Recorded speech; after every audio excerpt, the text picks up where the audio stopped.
So I wanted to take the opportunity, since we had a platform, a virtual platform for talking, in order to be able to get out some things that I oftentimes have a difficult time really emphasizing to people in the community or the people we talk to. And these are sort of bigger issues. I don't always have solutions to these issues, but I think these are issues that deserve to be discussed. And they're oftentimes issues that are brushed underneath the rug or ignored because they don't address specific individuals' needs. So let's just start with some of the core beliefs behind the LibreTexts project. And the first thing to emphasize is that we believe fundamentally that students shouldn't be a market to exploit. And this applies to both public and private schools, but especially for public schools, which is largely where I've been in for much of my life, with a few exceptions, that I feel that we have a mandate in order to make sure that we don't facilitate the use of our students as a market. And exploitation means basically revenue generation to the extreme, which is oftentimes an issue in our community. It's a big issue in ed tech, and faculty are oftentimes a critical component in the chain that actually facilitates that. Okay, so the second thing, there we go, is that campuses shouldn't be a market to exploit. So while some for-profit companies like to target faculty, sorry, not faculty, but students, many times they like to target the campuses or the districts or the systems because that's where they make big money in order to be able to push these things out. And I have serious issues with those sort of activities.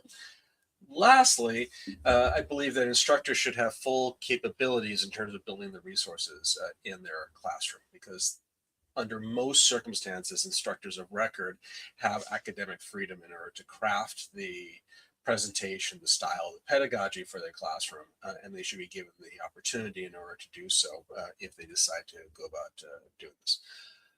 The LibreTexts project was prompted because of all three of these things I felt were unrealized, or at least they were unrealized in my department, on my campus, and I was unsatisfied with the way things are, and I felt that I needed to be able to address this in a different way. And the way that I addressed that was through how I oftentimes address many things, which is anger. I was upset with how things are going, and I wanted to be able to address that. I was an assistant professor, and I had the typical hubris that assistant professors have, and I wanted to be able to see how we can address that. So this is supposed to move forward. Now everything's locked. Are you guys there, or is it?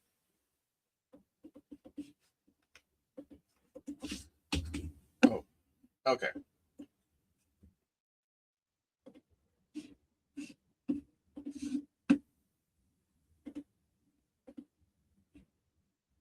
Okay, can people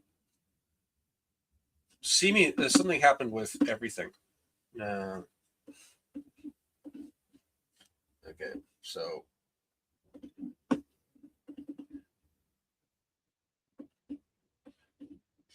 I'm sorry. This is, since growing up with PowerPoint, it doesn't.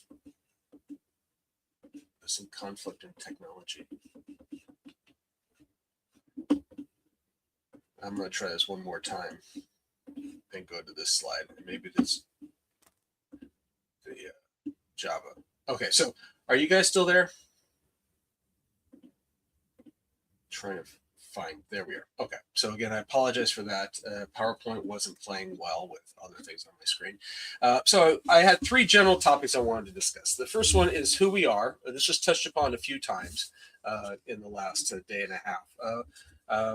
What LibreTexts is, it's really more of LibreTexts as an organization and organizations as a whole. And then the next question is, what is the future of OER, or future of open sustainability? And as I mentioned before, many of the topics I'm going to bring up are somewhat open-ended, and I would love to be able to get your discussions associated with them. Someone mentioned my video is off. That happened when everything collapsed. There we go. So let's move this thing forward.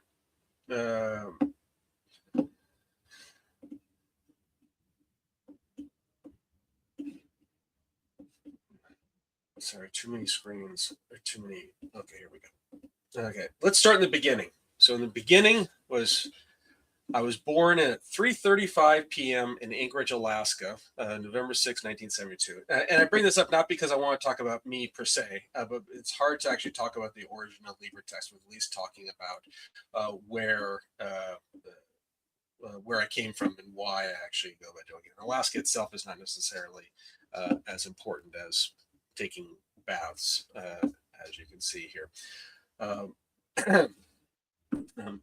I spent much of my time in the Midwest as a Nebraska cornhusker, which is what my father was, doing what kids do in Nebraska, including playing in the playoffs, the haylofts, and such. And then I spent the end of my childhood in Seattle, where I did what people did in high school and such. But what was missing in that sort of 3 epoch period was the middle years, the period of time in which I spent a significant amount of my time homeless.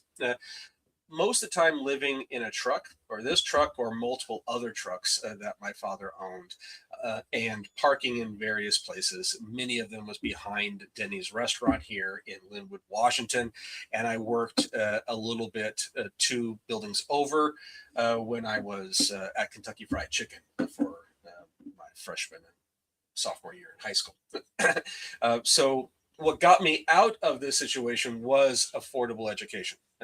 In this case here, it was education that was public by the state of Washington, and then it transitioned to a community college that I went to, Edmonds Community College, or actually now it's called Edmonds College.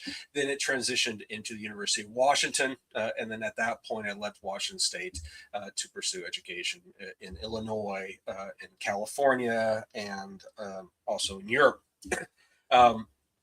And again, if I didn't have the opportunities for affordable education, I don't think I would have gotten anywhere close to where I am right now. Part of that was because I was able to pay my way through college because college was so cheap. But things are significantly different now for a variety of reasons, as many of us know. And it's nearly impossible, I think, for a student to be able to pay their way or work their way through college. They need to have revenue streams from different sources in order to be able to do that. And as a faculty member, it became clear that I was contributing to the financial issues that my students were having, in part by selecting resources that were particularly expensive, or in some cases, exploitative, getting back to one of the core beliefs that I mentioned when I started this discussion. So I had the ability in order to control that. And how do I go about doing that? Well, we introduced an infrastructure, and this was back in 2008, based off of wikis, which were the rage at that time, in order to be able to facilitate the construction or community-based construction of material. This is before I knew that there was an open movement. That's before I even knew that there was a term OER. I'm not entirely sure it was actually formulated at that time. It was just a general belief that we wanted to be able to make resources in order to take the place of commercial publishers to reduce the exploitation of our students and provide flexibility in order to be able to advance our pedagogical needs. And it was clear that I wouldn't be able to do this alone, that it needed a community in order to be able to move forward. And that's where the wiki infrastructure put into it. So let me ask you this question here. Does anyone know what a wiki really is? You all have heard the term at one point or another, but if you had to have a definition for it, what would that definition be? And there is a formal definition. We have a repository by Angelina, a website anyone can edit by Maura, a quick communal spot to share information by Sarah. Mohammed said, I don't know. There you go. Chris Lee, a content management system with reviewing. Vaguely, I have experience with Wikimedia by Krista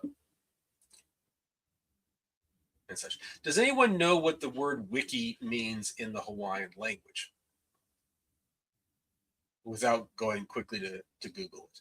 As Sarah says, fast. So if you get off in Honolulu at the airport, you will find a bus that shows up, and it's the Wiki bus. and it takes you somewhere quickly. I don't know where, I never took it, but nonetheless, I have seen it there and gotten photographs of it the very first time. So the idea behind a wiki has all the properties that people mentioned. It's a centralized infrastructure to facilitate distribution and editing of content, but that could be a variety of different things. A wiki-based approach is to say, okay, look, let's take the whole infrastructure that you can have when you write something on the internet, a web page, which is basically what's called hypertext markup language, or HTML. And it has lots of flexibility. It takes a lot of effort in order to master HTML. And what wikis come in, they say, well, let's take that and cut that down to a very subset of only the core things that you really need. And everything else, we don't remove the capabilities, but we don't give people the ability in order to start jumping into it easily. So by streamlining it, it makes things fast, it makes things efficient, and it makes it easy in order to be able to edit. And that's the fundamental concept behind a wiki. Yes, it has the editing capabilities. Some people say it has to be a community open project and that, but the key point is the centralization, not the centralization, it's the editing infrastructure. And that allows the opportunity that everybody can contribute to the corpus, not just the people who have mastered HTML or the high-tech people, but individuals that have no experience with HTML, students that have very little experience with doing things on the internet can contribute to the infrastructure. It's the best mechanism in order to have a community project moving forward. And that is the essence behind wikis. That's the essence behind why we selected wiki as the technology in order to be able to advance what's now called LibreText. At that time, we introduced it as the ChemWiki. It's because it was focused for chemistry, and it was a wiki, ChemWiki. So I wanted to show you several photographs of the ChemWiki and its evolution over the years. And this is an opportunity for me to actually cringe and show to you about how the fact that I was trained as a chemist extensively over many years in many different institutions, but I was not trained as a web designer or an instructional designer or lots of other things that was necessary in order to be able to create what it had. And this is to show you some of the stuff that where we came from. So this is what it looked like June 20th, 2009. It had very little stuff, but we understood the concept that there should be a core that hosts the content and remixes that are pulled from the core, which at that time we called wiki texts. We were going all in on the wiki terminology. Some things didn't resolve here. This is all from Wayback Machine, which was convenient in order to be able to see that. Okay. This is 3 years later, a little bit more refined. It still had the concept of this core, which we now call essential bookshelves, wiki text, which we now call campus bookshelves, and SARS, that was our starting point for Adapt, our homework system. We knew that we wanted to build a homework system from the very beginning. It just took a long, long time in order to be able to advance. Okay. 2016, it looks something like, I'm sorry, the slides are something like this. Didn't fully render properly, but it has the same just point. We started to expand our scope to include ancillary materials, visualizations, which we now call learning objects, text maps and wiki text. Those are both textbooks, whether they're textbooks around an individual structure of an individual commercial book or a faculty member creates something unique. This right here is 2018. We were going through similar trials. We started to separate techniques and such. We have expanded this to include other wikis, STEM wikis. Actually, this case here, we had changed our name. So now we are LibreText. We did it a few years earlier because we wanted to have a scope that wasn't really very much focused for chemistry, although we can all agree chemistry is the best field for studying out there. This is what it was 2 years ago, which is very similar to what it is now. There's a few snippets that shouldn't be resolved here. So this is a snippet not from Wayback Machine, but from something else. But it should just have these three that are put in place. And we haven't changed it much there, although we're looking into doing a refresh of the entire interface in order to make things work. So The upshot here is if you don't know what you're doing, doesn't mean you can't keep on doing it. It took us a long time to get to where we're at, and we learned a lot of stuff on the way. So in getting to that position, it was important in order to talk about the finances. Sustainability is necessary in order to be able to ensure any open project, which I'll be talking about a bit in a few moments. And we need to have some sort of funding in order to be able to do that. While we relied in the first 5 years of our existence on pure volunteer work, people coming in and believing in the focus, and we still get lots and lots of volunteer effort because people believe in what we're trying to do. Having some additional funding helps to move things forward. So here's a timeline. It only goes back to a few years ago. From the very beginning, when we conceived of it, I spent 1 year trying to get money for it, didn't get any money, and just decided to bite the bullet and make it happen in 2008. Expanded into biology, physics, and chemistry. What's actually not shown here, I thought there's a different slide, is 5 rejections from NSF proposals. That we were unsuccessful with. We got our first NSF proposal funded in 2013. That's our first federal grant. Got another one in 2015. Then we continued to expand, and in 2018 we got a sizable investment from the U.S. Department of Education, the FIPSI Award. We were the first or inaugural winners of the Open Textbook Pilot Award, and that gave us $5 million to really build things up. We continued to grow. California Education Lab gave us an investment in 2021 to build the ADAPT homework system. This, if I were to continue on, would include another NSF grant that we got last year, and we have several other proposals out there and such. And we've continued to be able to evolve these things. But the growth that we have is shown in our analytics. This right here is also a little bit older, showing that we've had near exponential growth from our analytics.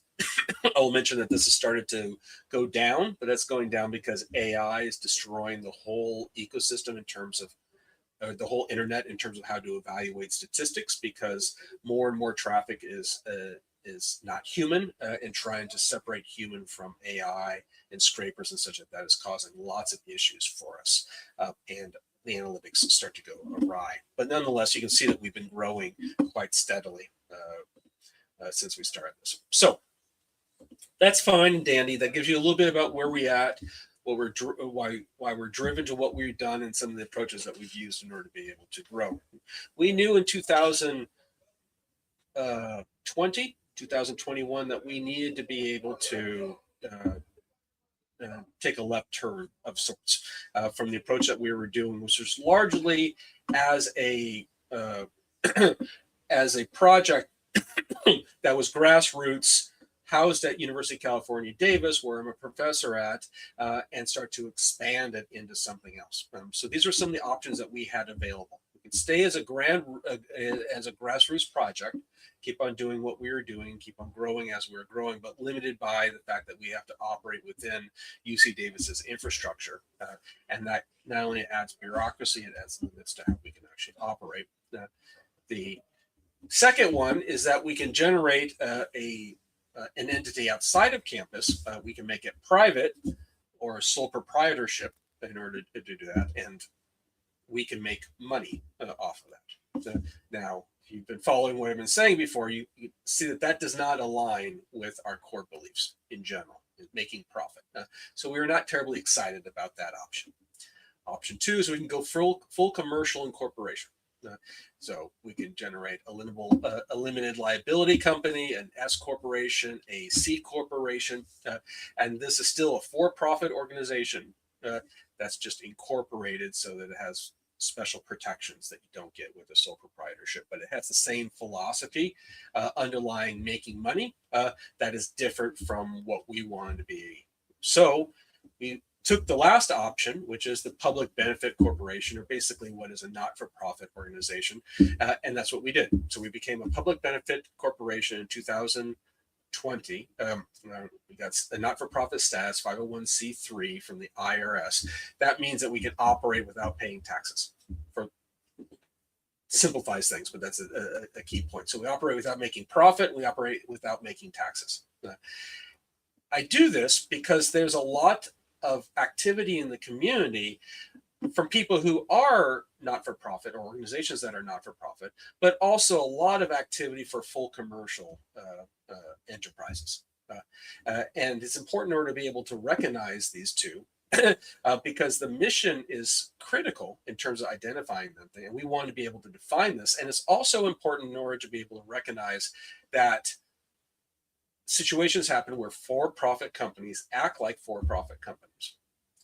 And this right here is not surprising to me over the years, but we oftentimes put for-profit companies on special pedestals if they do things that are really beneficial for the community. But then at some point they have to change because they have to pursue the for-profit. That's their argument. And they do something that's not aligned with our activities, not aligned with those core beliefs that I mentioned before. And this has happened a handful of times over the last 5 years. And I say the same thing every time this happens. Don't be surprised when a for-profit company acts like a for-profit company.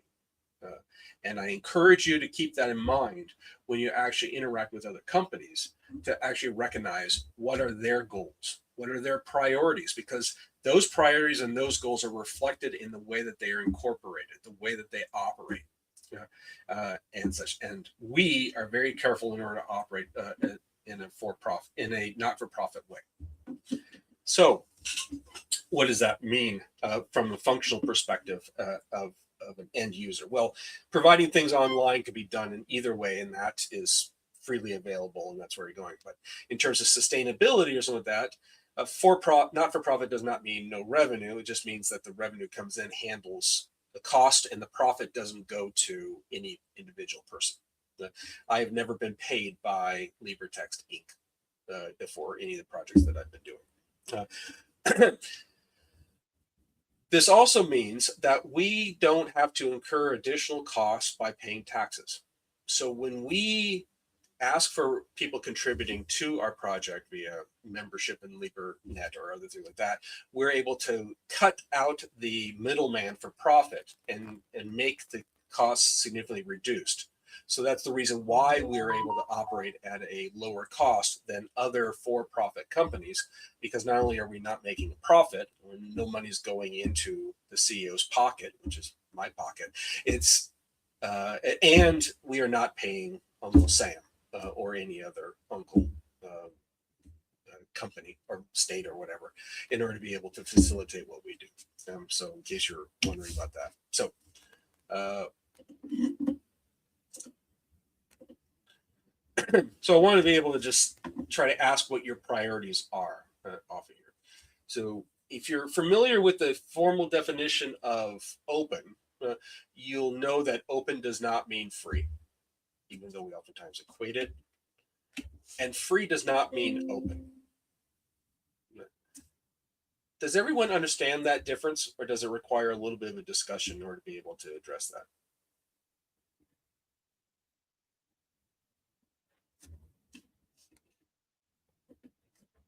I think most people see that.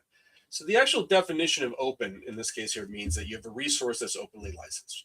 It happens to be OER, means it's the educational resource, it's educational resource that has open license on it, or public domain that will also work off of it.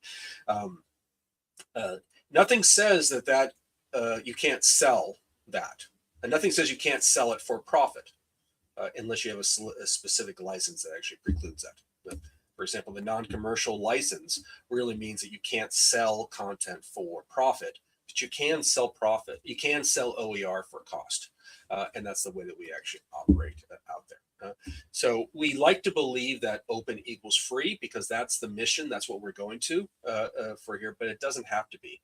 And for the longest time, we had neither open nor free. But it's important in order to distinguish this. So the question that I have for you is your internal priority, or your company, your organization here, is which is important to you? Having free resources that are not open, or open resources that are not free. So basically, think of it as existing commercial textbooks that the students are not paying for, or open resources that students have to pay for. What is your priority?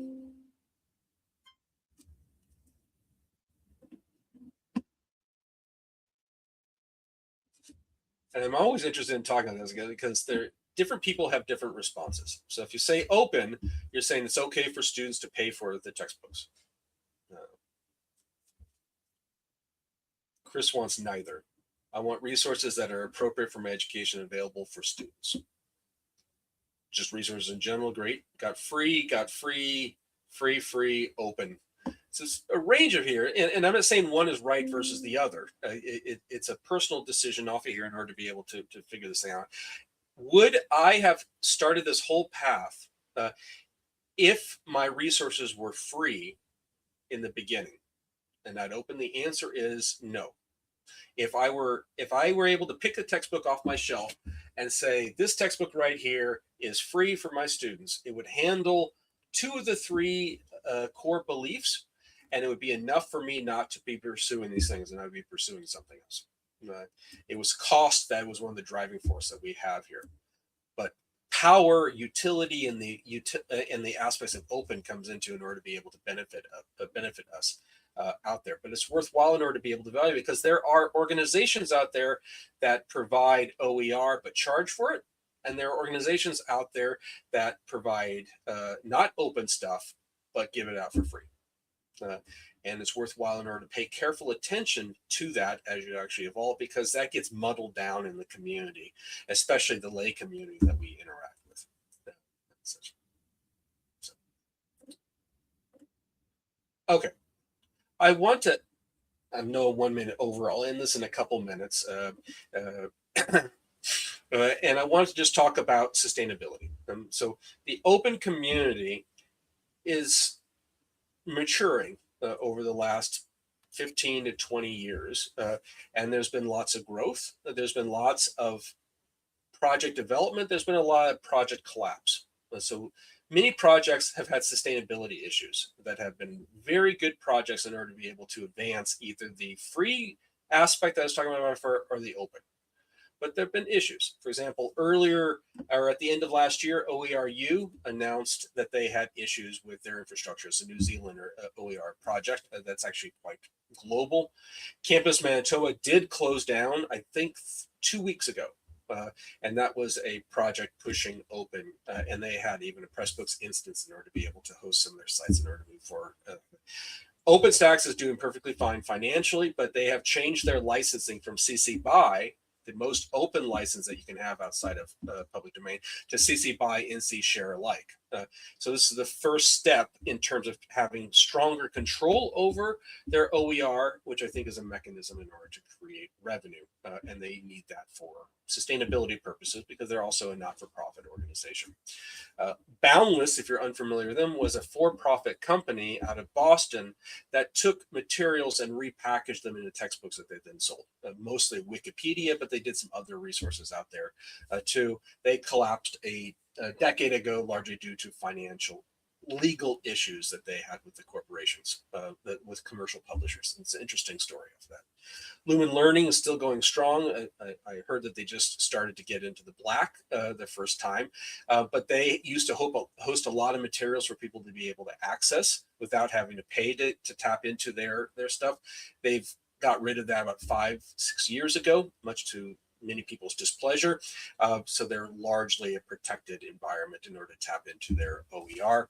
Flat World Knowledge was a company that actually was its commercial publisher. They rebranded into Flat World, and their model was to create OER and then charge for amplified versions of their books. Turned out that didn't work as a business model. They collapsed it, and many of their materials then was folded into our system for and other people's systems that's out there. Achieving the Dream, great project. They invested a lot of money, actually funded Lumen Learning to create a lot of resources, and then they shut those OER resources down last year. I don't know the full details behind it, but anytime that you collapse resources, anytime that you wall up resources, you're limiting the project or the open community moving forward. And that's a sustainability issue. And there are lots of sustainability models out there in order to be able to discuss. However, I don't have much time, or actually I have no time in order to be able to discuss the sort of models that are available. But it's worthwhile in order to discuss as a community, what are the viable ways that we can use forward in order to be able to support our projects our hosting infrastructure, our technologies. We're choosing our own pathway, which is to walk the fine line at cost in order to try to get the community, in order to make resources that are sufficiently good enough that the community wants to invest into our project. We also have donations and other things like that, but they pale in comparison to the investment that we have from the community. And that's why we have a little bit of money in the way that we operate. It's not because we want to make revenue. It's not because we want to make profit. It's because we actually need it for sustainability, because we don't want to collapse like some of these other projects that are out there. And that's a strong commitment that we have. And I would certainly love to talk about more of these sustainability projects, but I'm already several minutes over.